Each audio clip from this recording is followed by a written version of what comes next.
continue talking to you today. It's a beautiful day, good to be alive. But we were talking about Stan Lee. Mark, I'll call you Joey, sometimes I'll call you Mark. That's fine.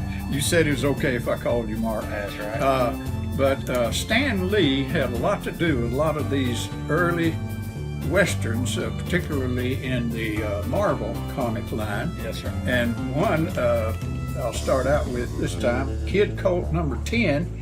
And Kid Colt is the longest running cowboy star, Western star series. It went up to 220 issues, started in 1948, went through 1979. Now this is a 52-page issue, and it has an ad for Black Riders comics in it. But what's interesting, it shows Black Rider standing beside a Palomino horse when actually he rides a white horse.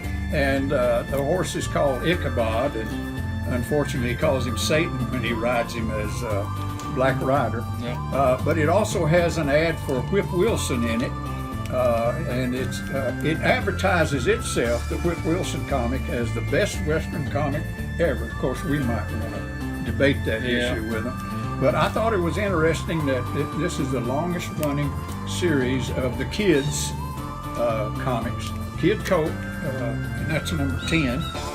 Then here's one called Western Winners, All Western Winners. Later it's called Western Winners. This is number 4, and it's the third appearance of the Black Rider.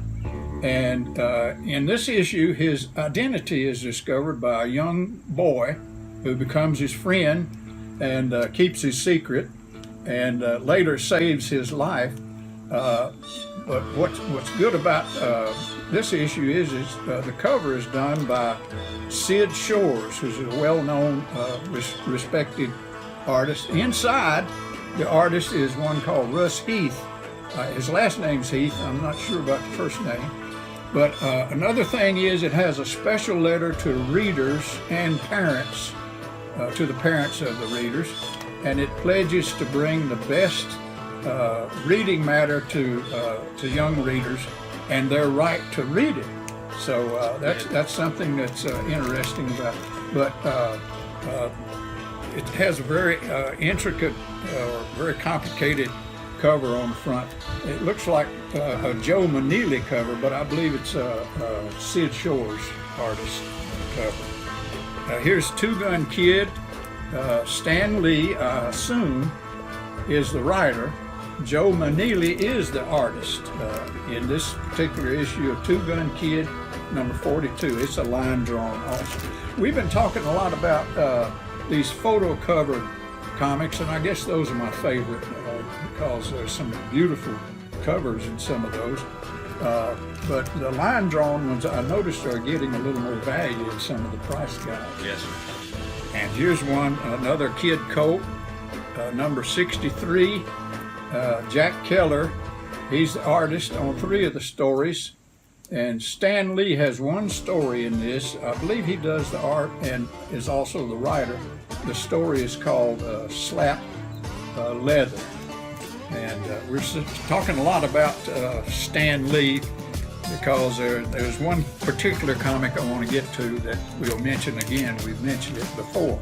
This is called Gunsmoke, and there are 3 Stan Lee stories in this particular comic, and there were 31 issues of Gunsmoke, and this is number 75.